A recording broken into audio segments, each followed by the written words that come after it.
Hi hello and അസ്സലാമു അലൈക്കും. Welcome back to our channel. ഇപ്പം നമ്മൾ ഒരു അടിപൊളി സോയ ചങ്ക്സിൻ്റെ ഫ്രൈഡ് റെസിപ്പി ആയിട്ടാണ് വന്നിട്ടുള്ളത്. അപ്പോൾ നമുക്ക് നോൺ വെജ് ഒന്നും ഇല്ലെങ്കിലും നമുക്ക് വീട്ടിൽ സോയാബീൻ്റെ ചങ്ക്സ് ഉണ്ടെങ്കിൽ നമുക്കത് വെച്ചിട്ട് നല്ല അടിപൊളി ഫ്രൈ തയ്യാറാക്കിയെടുക്കാം. നമുക്ക് നോൺ വെജിൻ്റെ സെയിം ടേസ്റ്റിലെല്ലാം കിട്ടുകയും ചെയ്യും. അപ്പോൾ നമ്മളിതിന് സോയാബീൻ്റെ ചങ്ക്സാണ് എടുത്തിട്ടുള്ളത്. അപ്പോൾ നമുക്കിത് രണ്ട് രീതിയിൽ കിട്ടും, വലിയതും കിട്ടും ചെറുതും കിട്ടും. നമ്മളിപ്പോൾ ഇവിടെ ചെറുതാണ് എടുത്തിട്ടുള്ളത്. ഇനി ആദ്യം തന്നെ നമ്മൾ കുറച്ച് വെള്ളം ചേർത്തിട്ട് നന്നായിട്ട് അങ്ങോട്ട് തിളപ്പിച്ചെടുക്കുകയാണ് ചെയ്യുന്നത്. നമുക്ക് വേണമെങ്കിൽ തിളച്ച വെള്ളത്തിൽ ഇട്ട് വയ്ക്കുകയും ചെയ്യാം. അപ്പോൾ നന്നായിട്ട് തിളപ്പിച്ചതിന് ശേഷം നമ്മളതൊരു സ്ട്രെയിനർ വെച്ചിട്ട് അതിൻ്റെ വെള്ളമൊക്കെ കളഞ്ഞിട്ട് നമ്മൾ കൈ വെച്ചിട്ട് നന്നായിട്ട് സ്ക്വീസ് ചെയ്തിട്ട് ഇതിൻ്റെ വെള്ളം മൊത്തം എടുത്ത് കളയണം. ഇല്ലെങ്കിലും കുഴപ്പമൊന്നുമില്ല, വെള്ളം അധികം ഉണ്ടെങ്കിൽ നമ്മൾ നന്നായിട്ടൊന്ന് സ്ക്വീസ് ചെയ്ത് കളയാം.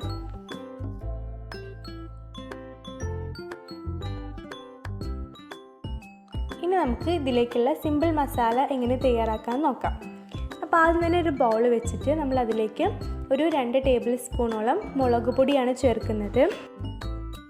ഇനി നമ്മൾ ചേർക്കുന്നത് ഒരു 1/2 ടീസ്പൂണോളം മഞ്ഞൾപ്പൊടിയാണ്.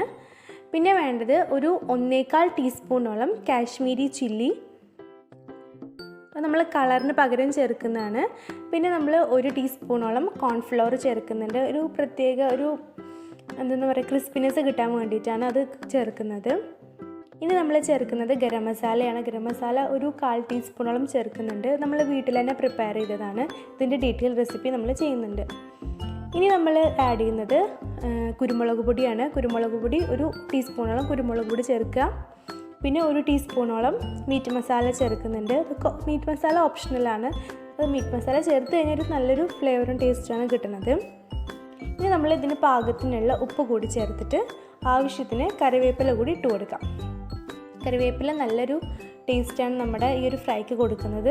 ഇനി നമ്മൾ വേവിച്ച് വെച്ചിട്ടുള്ള സോയാബീൻ ചങ്ക്സും കൂടി ഇട്ടിട്ട് നന്നായിട്ട് അങ്ങോട്ട് മിക്സാക്കി എടുക്കാം.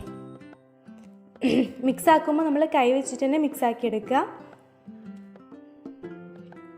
നമ്മളതിൽ എക്സ്ട്രാ വെള്ളമൊന്നും ആഡ് ചെയ്യേണ്ട ആവശ്യമില്ല, കാരണം സോയാബീനിൽ തന്നെ അത്യാവശ്യത്തിന് വെള്ളം ഉണ്ടാവും. അപ്പോൾ നമ്മൾ എക്സ്ട്രാ വെള്ളം ആഡ് ചെയ്യേണ്ട ആവശ്യമില്ല. അത് നന്നായിട്ട് അങ്ങോട്ട് മിക്സ് ആക്കി എടുക്കുക. ഇനി നമ്മളിതിലേക്ക് ഒരു നാരങ്ങയുടെ പകുതി കൂടി ചേർക്കുന്നുണ്ട്. അതുകൂടി ചേർത്തിട്ട് നമുക്കിതൊരു 30 മിനിറ്റ് ഫ്രിഡ്ജിൽ വെച്ചിട്ടൊന്ന് റെസ്റ്റ് ചെയ്യാനായിട്ട് വെക്കണം. എന്നിട്ടാണ് നമ്മളിത് ഫ്രൈ ചെയ്യുന്നത്. മിനിമം 30 മിനിറ്റെങ്കിലും വെക്കുക.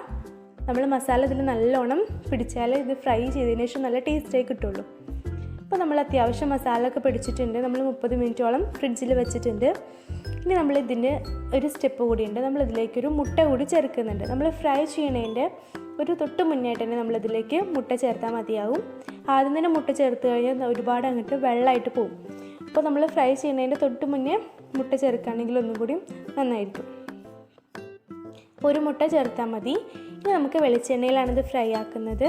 നമ്മൾ പാകത്തിന് വെളിച്ചെണ്ണ ഒഴിച്ച് കൊടുത്തിട്ട് നമുക്ക് ഓരോ ഘട്ടം ഘട്ടമായിട്ട് നമുക്കിത് ഫ്രൈ ചെയ്തിട്ട് എടുക്കാം. ഫ്രൈ ചെയ്യാൻ അത്ര ടൈമൊന്നും എടുക്കില്ല, പെട്ടെന്ന് തന്നെ ആയി കിട്ടും. അപ്പം നമ്മുടെ അടിപൊളി സോയാബീൻ ചങ്ക്സ് ഫ്രൈ ഇവിടെ റെഡി ആയിട്ടുണ്ട്.